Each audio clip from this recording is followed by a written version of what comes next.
from OnlineChessLessons.net, and I'm going to be looking at a game from the 2007 Russia vs. China match. And this was a game by the young Wang Hao from China against Artyom Timofeev, playing black from Russia. And so opening with e4, c5, and now bishop b5 here signifies the Rossolimo attack. And white is aiming to not really have such a sharp theoretical dispute in the Sicilian, and more kind of usually to play more kind of positional, a little slower chess, try to take control of the center and whatnot. So now with rook e1, the idea is that if black plays a6, white can come back with bishop to f1 and won't be forced to give up his light square bishop. So rook e1 and knight f6 here. And so with c3, now white's getting ready to go ahead and push with b4 and trying to bust open the center. And so a6, pushing the bishop back, and now bishop to g4.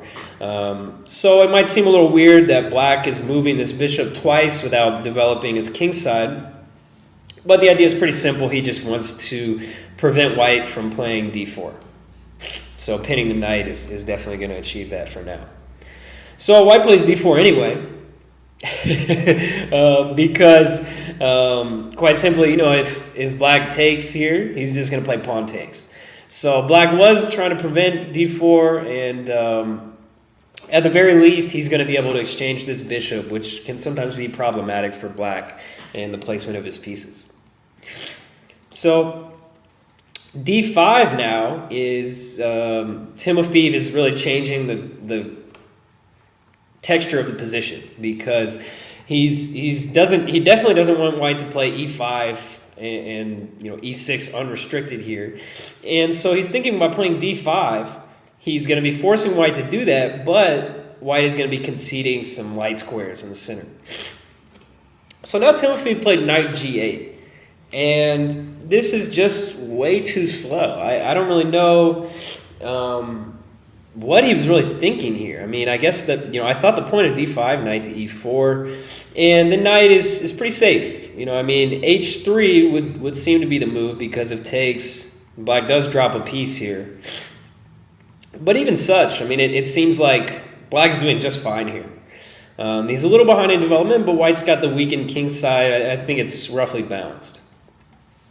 So instead, Timofeev tried knight g8. I mean, at the very least, you would think knight to d7 and maybe to b6.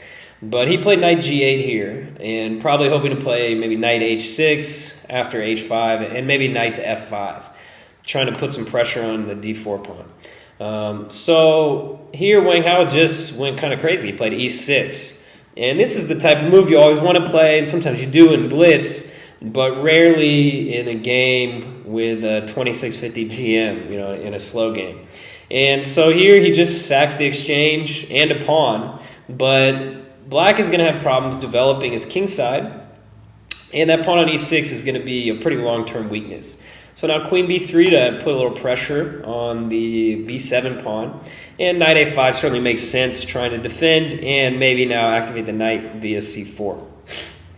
So queen to e3. So a nice queen maneuver by Wang Hao there to eye the e6 pawn. And also the a5 knight is kind of out of the game. I mean, white now can occupy the e5 square with his own knight. So rook c8 definitely makes sense to develop. And queen d6, so trying to hold on to that pawn if he can. So a nice move, g3 and bishop to h3. And now it's a pretty tough position for black. So he tries rook c8. So he's really trying to hang on to that e6 pawn. But it's kind of an exercise in futility, because bishop g5 is a very nice move by Wang Hao here. He doesn't want to go ahead and take h6, because that would develop black's knight. Bishop g5, now if black takes the bishop, knight takes g5, and the knight is coming in to attack the e6 pawn as well.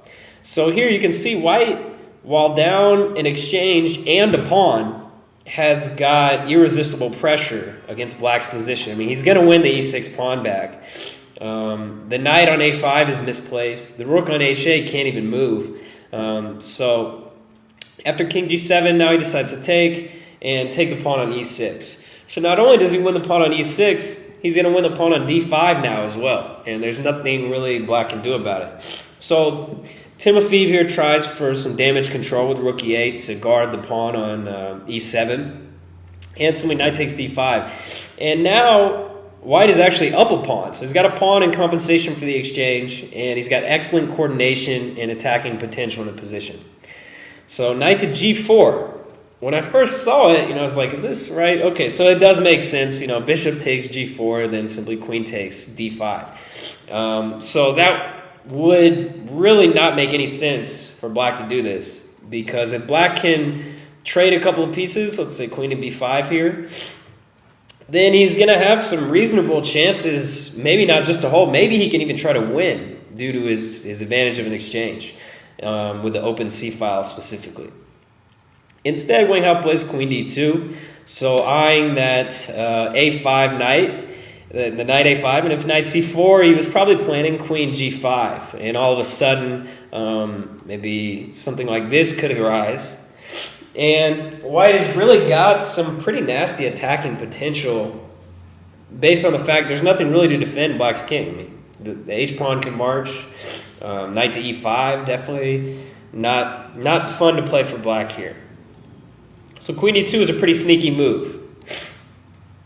Most definitely. And so here black played knight f6. Timofeev just really a bad miscalculation with this whole knight g4 idea. Just drops a piece.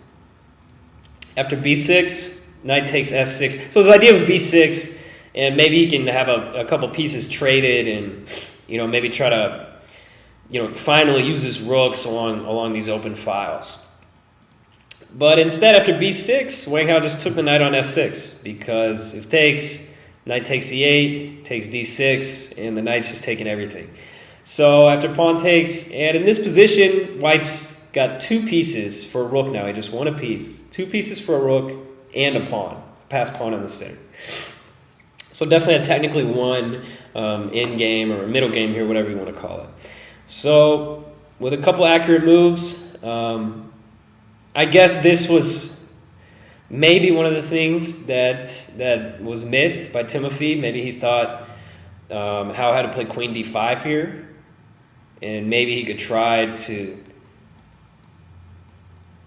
get the rook, maybe winning this d4 pawn, maybe black could hold.